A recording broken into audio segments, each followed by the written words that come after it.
ఈ వార్త విన్నావా? ఏ వార్త అండి? దేశానికి స్వాతంత్రం వచ్చిన వార్త, గాంధీ గారు పోయిన వార్త? నా వార్తలంటే నీకు వేళాకోళం అయిపోయిందయ్యా. నా వార్తలు వినడానికి వంట పనులు మానేసి, ఆడవాళ్ళు ఆటలు మానేసి, బడిపిల్లకాయలు నా చుట్టూ జరతారు తెలుసా? ఓ అద్దరిపోయిందా? అబ్బా సుబ్బారావు గారు. గాలి గాలి గాలి సుబ్బారావు అద్దరిపోయింది. అదే అదే అదే, మీ ఇంటి పేరు తగ్గట్టే మీరు మోసుకొచ్చేవన్నీ గాలి వార్తలే. అంత తేలిగ్గా కొట్టిపారేకు మరి. రేడియోలోకి వచ్చినా, మన చెవుల్లోకి వచ్చినా గాలిలోంచే వస్తాయి వార్తలు. అద్దరిపోయిందా? ఇదిగో ₹100. నన్ను బాధ పెట్టక ఆ వార్త చెప్పి దయచే బాబు. చెబుతా చెబుతా. శారదమ్మ గారు ఓసారి ఇలా రండి, ఈ వార్త మీరు కూడా వినాలి. ఏమిటయ్యా వార్త? మన కృష్ణవేణికి అదేనయ్యా మీ చెల్లాయికి నిశ్చయించిన పెళ్లి కొడుకు. పెళ్లి కొడుకు ఏమిటయ్యా మా కుతూహలంగా వింటున్నావు? మున్న సిగరెట్టి. ఏం పిన్ని గారు మీరు వింటున్నారా? అయితే మొన్న మీరు పెట్టిన వడియాలు పొట్లం కట్టి అలాగే సమర్పించుంటారు గాని ముందు ఆ వార్త చెప్పి చావయ్యా. చెబుతున్నాను కదయ్యా, మన కృష్ణవేణికి నిశ్చయించిన పెళ్లి కొడుకు. నేను ఎంక్వైరీ చేశా, ఈ పేపర్ వాళ్ళ జగా నేను పట్టుకుపోతా. ఆ పెళ్లి కొడుకు బహుయోగ్యుడటమ్మా. ఇదిగో తంటి బాబు. ఈ కాస్త మొక్క చెప్పడానికి ఎంత ప్రాణం తీస్తాడు చూసావమ్మా. ఫోన్లేరా, మంచి వార్తే తీసుకొచ్చాడుగా. ఒరే అనిల్, వాళ్ళు అడిగిన కట్నం 3000 కాక పైగా ఖర్చులకి 2000 కావాలి. ఆ డబ్బు అప్పుగా ప్రసాదరావు గారిని అడిగితే. ప్రసాదరావు గారినా? వారు కాక ఇంకెవరిస్తారా మనకి? నిజం అనుకోమ్మా, కానీ ఒక్క విషయం, నాన్నగారు పోయిన దగ్గర నుంచి అడపాదడపా కాస్త కూస్తో డబ్బు సహాయం చేస్తున్నారు. అద్దడకుండా ఇల్లు ఇచ్చారు. మళ్ళీ వారిని డబ్బు అడగటం బాగుండదేమో. అంత అభిమానానికి పోతే ఎలారా? అప్పుగా అడగడంలో తప్పే ఉంది. లేకపోతే దానికి పెళ్లి ఎలా జరుగుతుంది? సరేనమ్మా, నీ ఇష్టం. నీకెలా చూసారా చెయ్యి. హాయ్ తండ్రి. హాయ్. నవరాత్రులకు మీ ఊరు రాలేనందుకు నువ్వు అడక్క ముందే సారీ చెప్పుకుంటున్నాను. నువ్వెందుకు వస్తావే? సారీ అన్నానుగా, ఇక నిందలు నిష్ఠురాలు బంద్ డార్లింగ్. ఓకే? అటు చూడు. చూసావుగా, ఆ చాటుగా నిలబడి నిన్నెంత ఆశగా చూస్తున్నాడు. ఆశగా కాదే, ఆకలిగా ఉండు. కాలేజ్ వదిలిన తర్వాత ఈవినింగ్ తెలుస్తాను ఆ ఆకలి సంగతి. పద.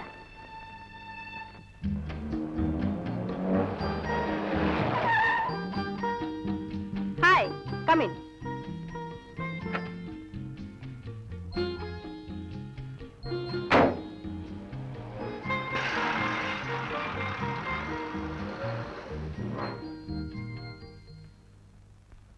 అవును, ఎక్కడ కనిపించినా నన్ను ఎందుకు అదో రకంగా చూస్తావు? అదో రకంగానా అంటే? అదే, ఆకలిగా. ఆకలికి ఆరాధనకి తేడా తెలియని వయసు అనుకోనిది. అయిష్టాన్ని కోపాన్ని అర్థం చేసుకోలేని వయసు అనుకోని. కోపానికి కూడా ఓ రూపం ఉంటే అది ఎంత అందంగా ఉంటుందో ఇప్పుడే తెలుసుకున్నాను. ఆ కోపానికి కూడా ఒక భాష ఉంటే అది చాలా కటువుగా ఉంటుందని కూడా తెలుసుకో. చండి, చిన్నప్పటి నుంచి కలిసిమెలిసి తిరిగాం, ఆడాం పాడాం. నువ్వేదైనా తింటుంటే కాకింగలు చేసి నాకు ఇచ్చేదానివి, నా చేతులు లాక్కుని తినేదానివి. అలాంటి నువ్వు ఎంత మారిపోయావు చండి. అది ఎదుట వ్యక్తి ప్రవర్తన మీద కూడా ఆధారపడి ఉంటుంది. కానీ నీలో మార్పు చాలా అసహజమైంది, అది మంచిదనిపించుకోదు. మిస్టర్ అనిల్, నాలోని మంచి చెడ్డల నుంచి అర్హత గాని విమర్శించే అధికారం గాని నీకు లేవు. ఇంకెప్పుడు నా వంకాల చూడకు, నాతో మాట్లాడడానికి ప్రయత్నించు. Okay? Now you can get out.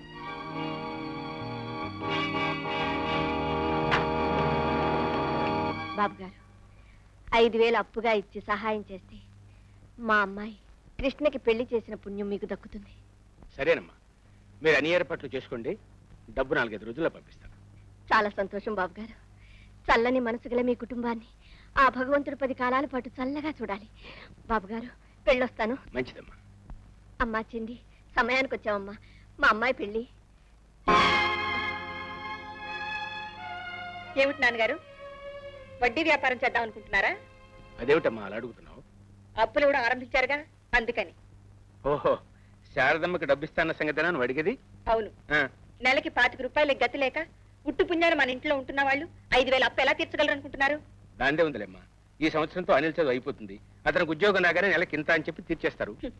దేశంలో మీలాంటి ధర్మాత్ములు ఉన్నారనుకున్నారా పాస్ అవగానే ఉద్యోగాలు ఇవ్వడానికి? ఎందుకు రాదు? బుద్ధిమంతుడు, తెలివైన వాడు.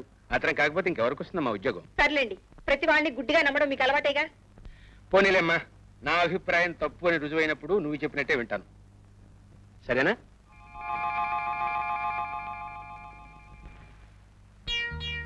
శనబాబు గారు చదువుకుంటున్నారేటి?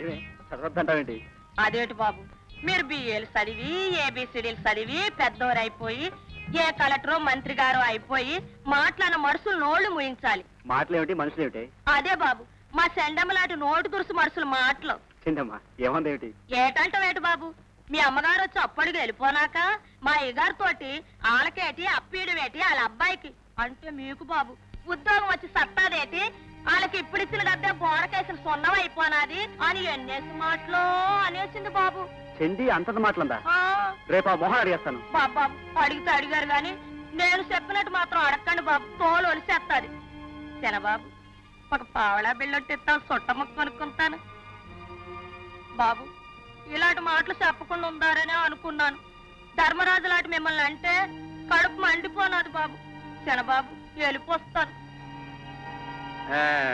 ఏమయ్యా అనిల్ బాబు, మంచి రుచికరమైన వార్త అవుతుంది, చెప్పమంటావేంటి? ఇప్పుడు వారు చాలు మనశ్శాంతి పోవడానికి, మరి ఇంకేం చెప్పక్కర్లేదు.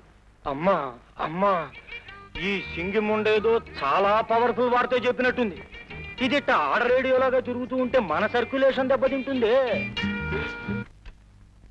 చండి నీతో మాట్లాడాలి. ఏమిటి? నిన్న మా అమ్మ మీ ఇంటికి వచ్చినప్పుడు నువ్వేం మాట్లాడావు? అవన్నీ నీతో చెప్పాల్సిన అవసరం నాకు లేదు. ఏదో వంక పెట్టుకుని నాతో మాట్లాడాలన్న వెధవ ప్రయత్నం నువ్వును.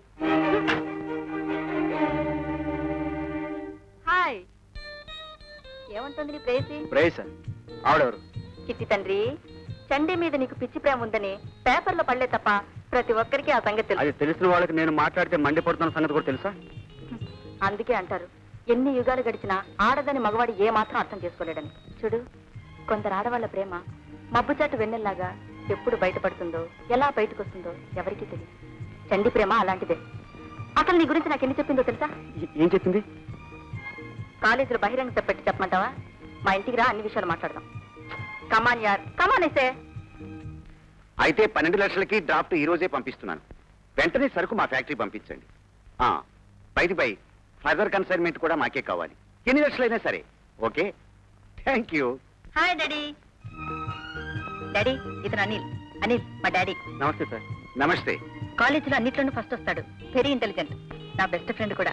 సార్, ఆశ అభిమానం కొద్ది నన్ను పొగుడుతుందే తప్ప అభిమానం వస్తే పోగొట్టం, అసహ్యం ఇస్తే తెగట్టం మా అమ్మాయికి బాగా అలవాటు. వస్తాను బేబీ. అనిల్, మళ్ళీ కలుద్దాం. Bye daddy. సుబ్బయ్య, 2 కాఫీలు పట్రా. కమాన్ అనిల్, మన నాన్నలో కూర్చుందాం.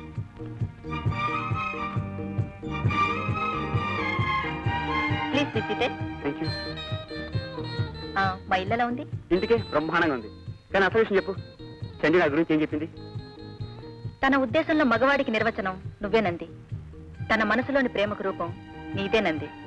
తన జీవితానికి అర్థం పరమార్థం నీ అర్థాంగి కావటమేనంది. అడ్డమైన కబుర్లు చెప్పి ఆడించడానికి ఏడిపించడం నేను తప్ప మరెవరు దొరకలేదా? లేకపోతే ఏమిటి? పూనకం వచ్చినట్లు నీలో నువ్వు ప్రేమించడం తప్ప ఎప్పుడైనా ఆమెతో చెప్పావా? కనీసం పెళ్లి చేసుకుందామని అడిగావా?